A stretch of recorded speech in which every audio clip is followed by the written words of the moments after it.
Assalamualaikum warahmatullahi wabarakatuh. Alhamdulillahirabbil alamin wa bihi nasta'in ala umuri dunya waddin wassalatu wassalamu ala asyrafil anbiya'i wal mursalin sayyidina Muhammadin wa ala alihi wa sahbihi ajma'in, amma ba'du. Anak-anakku sekalian yang solih dan solihah, mudah-mudahan kita semua tetap diberikan kesehatan oleh Allah. Dan kita jangan lupa untuk selalu berdoa meminta agar kita bisa belajar sebagaimana mestinya di sekolah. Baik, untuk pelajaran SKI atau Sejarah Kebudayaan Islam, pada bab pertama kita akan membahas mengenai kisah Nabi Yusuf. Before we start, let's say Basmalah. Bismillahirrahmanirrahim. In the name of Allah, the most merciful, the most kind. Dengan nama Allah yang maha pengasih lagi maha penyayang.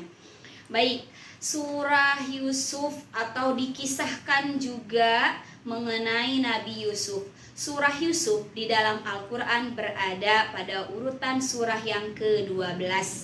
Terdiri dari 111 ayat, diturunkan di kota Mekah. Oleh karenanya disebut surat Makiyah. Nabi Yusuf salah satu nabi yang wajib kita ketahui. Ayah Nabi Yusuf bernama Nabi Ya'qub. Ayah Nabi Ya'qub bernama Nabi Ibrahim. Dan ibunya Nabi Yusuf bernama Rahil. Nabi Yusuf memiliki adik kandung satu orang, yaitu bernama Bunyamin. Nah, Nabi Yusuf memiliki saudara kandung, yaitu berjumlah 12 orang. Dan yang terakhir, adik kandungnya yang satu bapak dan juga masih satu ibu. Dan ibu dan ayahnya sama dengan Nabi Yusuf, yaitu hanyalah Bunyamin. Bunyamin ini adalah adik kandung daripada Nabi Yusuf. Dikisahkan di dalam Al-Quran bahwasanya Nabi Yusuf pada saat masih kecil, ia amat sekali disayangi oleh ayahnya yang bernama Nabi Ya'qub. Pernah pada suatu malam Nabi Yusuf bermimpi, bahkan dikisahkan di dalam hadis, Ro'aitu fi manami ahada asyara kaukaba wasyamsi wal qamar ra'aituhum li sajidin. Ketika bangun tidur, ia bercerita kepada ayahnya, yang artinya, aku melihat di dalam mimpiku 11 bintang, matahari dan bulan bersujud kepadaku. Lalu ditanyakanlah kepada ayahnya atau kepada Nabi Ya'qub ini. Lalu Nabi Ya'qub menjawab, la taqsus fi ru'yaka. Artinya adalah jangan kau ceritakan mimpimu kepada mereka.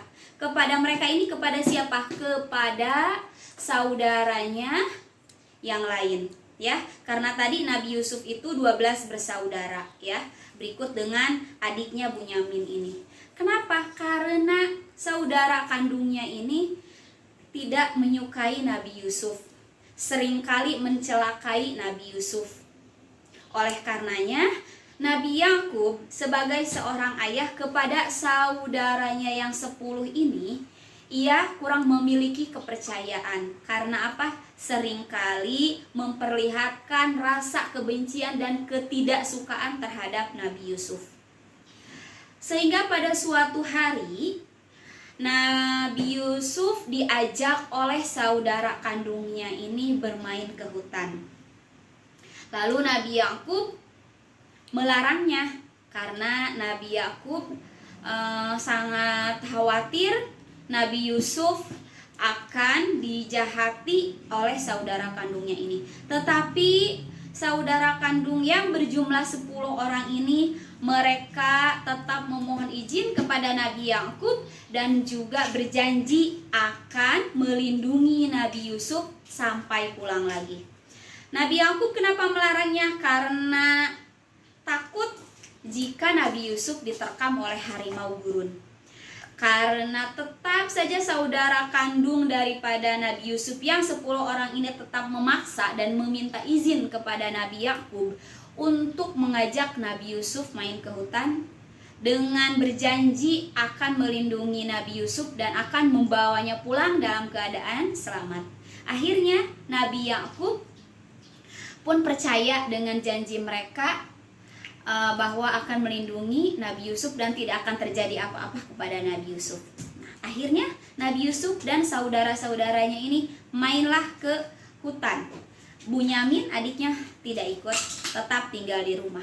Sampai di hutan, Nabi Yusuf oleh kakaknya ini dipukul.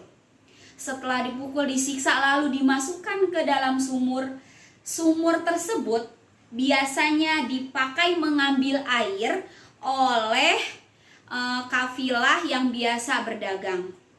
Nah, ketika selesai dimasukkan ke dalam sumur, lalu mereka pulang. Tapi sebelum dimasukkan ke dalam sumur, Nabi Yusuf dipaksa untuk membuka bajunya sebagai bukti yang akan diberikan kepada Nabi Yakub bahwasanya Nabi Yusuf ini diterkam oleh harimau. Nah, akhirnya saudara-saudaranya yang berjumlah 10 orang ini menyembelih kambing, dan darah kambing itu disimpan di baju Nabi Yusuf sehingga agar Nabi Yakub, ayah mereka ini, percaya bahwasanya Nabi Yusuf dimakan oleh harimau. Akhirnya mereka pulang, sampai ke rumah Nabi Yakub sudah sangat khawatir karena melihat saudara-saudaranya ini pulang tanpa Nabi Yusuf. Akhirnya mereka menanyakan kemana Nabi Yusuf. Mereka menjawab bahwasanya Nabi Yusuf diterkam oleh harimau, dan ini buktinya adalah bajunya yang sudah berlumuran darah. Padahal itu adalah darah kambing yang mereka sembelih. Lalu Nabi Yakub bersedih, hari-harinya terus bersedih memikirkan Nabi Yusuf. Bahwasanya Nabi Yakub percaya kalau Nabi Yusuf ini meninggal diterkam oleh harimau, padahal itu adalah kejahatan yang dilakukan oleh saudara-saudaranya atau oleh kakak-kakaknya. Hari demi hari terus berlalu, Nabi Yusuf tetap Nabi Yakub meratapi kepergiannya Nabi Yusuf, sedih setiap hari karena setiap hari selalu menangis sampai mata Nabi Yakub menjadi buta.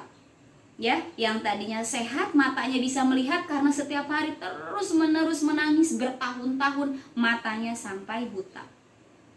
Nah, kembali lagi kepada Nabi Yusuf yang sudah berada di dalam sumur yang sangat dalam. Suatu hari ada kafilah yang mau berdagang. Jadi sebelum mereka berangkat berdagang ini, biasanya mereka mengambil air dari air sumur tersebut atau dari timba tersebut untuk dijadikan sebagai bekal untuk minum pada saat di jalan dan juga pada saat ketika sedang berdagang. Ketika para kafilah ini mengambil air dari bawah sumur, ketika diangkat berat sekali. Ternyata di situ ada Nabi Yusuf. Nabi Yusuf lalu akhirnya diselamatkan karena pada saat itu posisinya masih hidup dan selamat, alhamdulillah ya, walaupun dijahati oleh kakak-kakaknya.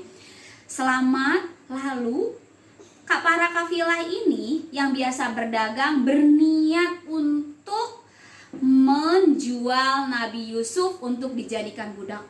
Dijadikan budak itu artinya kalau sekarang dijadikan sebagai pembantu. Lalu dijuallah oleh para kafilah ini Nabi Yusuf kepada seorang menteri kerajaan di Mesir yang bernama Kiftir. Kiftir memiliki istri yang bernama Zulaikha. Ya. Nah, karena Zulaikha dan juga Kiftir belum memiliki anak, senang sekali pada saat kafilah ini, para kafilah yang pedagang ini menawarkan Nabi Yusuf. Sangat senang karena apa? Melihat Nabi Yusuf sangat ganteng dan dari postur tubuhnya pun sangat bagus, tinggi. ya. Lalu akhirnya hari demi hari diurus Nabi Yusuf oleh Zulaikha dan juga oleh perdana menteri tersebut, menteri kerajaan di Mesir, diurus hingga ia dewasa sampai besar. Nah, ketika Nabi Yusuf beranjak dewasa besar, Siti Zulaikha, istri kerajaan Mesir yang bernama Kiftir ini, dia suka, bukan hanya suka senang sewajarnya senang seorang ibu terhadap anak, melainkan memiliki perasaan lain, yaitu perasaan suka, senang dan cinta terhadap Nabi Yusuf. Lalu pada suatu hari ia menjebak dan juga memfitnah Nabi Yusuf. Siti Zulaikha karena suka dan ia lupa, terbujuk rayuan setan, ia lupa, akhirnya merayu Nabi Yusuf, tapi Nabi Yusuf masih dilindungi oleh Allah. Akhirnya menolak Siti Zulaikha, tapi Siti Zulaikha karena marah ditolak, ia memfitnah Nabi Yusuf, sehingga karena setelah difitnah ia dimasukkan ke dalam penjara. Ternyata ketika di penjara ia bertemu dengan seorang pelayan kerajaan ataupun yang biasa bekerja di istana tersebut. Nah, ketika di dalam penjara, apakah Nabi Yusuf merasa sedih? Tidak. Nabi Yusuf malah berbicara, "Ya Allah," di dalam doanya, "aku lebih baik dimasukkan ke dalam penjara daripada aku terus-menerus diganggu oleh Siti Zulaikha yang amat sangat dia merasa sangat terganggu." Ya. Baik, untuk pelajaran kali ini Bu Guru cukupkan. Kita akan lanjutkan pekan depan karena kisah Nabi Yusuf ini masih sangat panjang, ya. Kurang lebihnya Bu Guru mohon maaf. Wabillahi taufiq wal hidayah. Wassalamualaikum warahmatullahi wabarakatuh.